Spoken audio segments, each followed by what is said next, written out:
Sabi ni Ma'am Irene, saan po kayo pwede ma-PM? I'm interested. Pwede niyo po akong puntahan sa aking YouTube account. Yan po, I am Cindy Habil. Pwede mo pong i-click yung account ng Facebook. Punta ka po sa Facebook mo. Lalabas po yung aking, ito po. Pag hindi mo po ako ma-PM dito, pwede ka pong mag-comment dito para mapuntahan po kita. And then may isa pa pong way, sa mga nagtatanong po, pwede nyo din pong puntahan yung video. Pag pumunta ka po sa mga video, may description box po yan. Kung saan makikita mo po yung more, lalabas po yung aking Facebook account sa baba. I-click mo lang po ito. Ayan. Pag napunta ka na po sa Messenger link na po mismo yung mapupuntahan mo. Ako na po mismo itong nandito po. Ayan po ang aking Facebook account. Maraming salamat. Makahanap bahay. Kahit wala kayong sasakyan ngayon, I believe in 3 years time, magkakaroon kayo ng sasakyan. O diba, may parking space ka na. Kung hindi, edi magtanim ka. O andyan yung mga sa alagang aso. Ito po ang ganda. O ang kusina mo, cover na. Ang CR mo, ang laki. May sobrang lote ka pa. Pag may budget, pwede mo po yan ipa-cover garage. Malaking living area. Ayan, maganda mag-stay. Kasi nga, spacious yung ating living area. So, kung interesado ka, directly PM me after the video.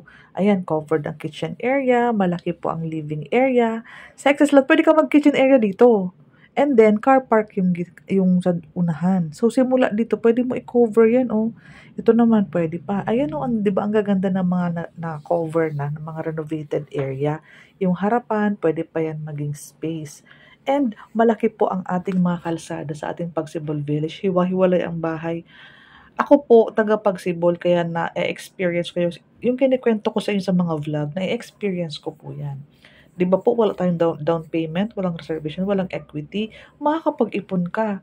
Makakapag-ipon ka ng pamparenovate, pampa-tiles, and pampaganda, pampakover ng garahe. Supposedly, sa ibang project, magbabayad ka ng 20%, pero kay Pagsibol Village, 0 down payment. So, itatago mo yung mga sobrang pera mo, monthly. Kasi wala ka namang babayaran habang inaantay mo ang loan approval. Kapag na-approve ka, saka pa lang magbabayad. Yung 10,000 pang water, Meralco, and loan processing pa yun. As in, wala ka ng ibang gagastusin. Pero ang laki ng lupa, ang laki ng bahay. Tas 2-car park pa. Madaming bintana. And semi-complete po, oh. Pinturado na po yung walls. Malaki po yung harapan. Malaki yung gilid. Malaki yung second floor. 2 room sa taas. Pwedeng-pwede. So, ito po, 30,000 ang sahod mo. 9,800 ka lang monthly sa Pag-ibig. So, sobrang ginhawa. Paki-screenshot po ito. Ito ang ating mga requirements. COE, ESAV, syempre po mga ID, company ID, payslip, birth certificate, marriage contract, 2 valid ID ng asawa, TIN ID, MDF sa Pag-ibig, 4 pieces ng picture, Meralco bill, barangay clearance, yung form nasa office, help seminar, tutulungan kita. Paano natin mabilis na complete ito para makapag-reserve tayo? Ang filing sa Pag-ibig is by September, October, November, December approval. O gusto mo ba, January, makalipat ka na. Legit po yan kasi wala ka naman pong babayaran kay Pag-ibig eh. So, ipaprocess po agad ni Pag-ibig yung housing loan mo. So, complete docs po tayo agad. PM me directly, hindi ko na pahabain tong vlog na to.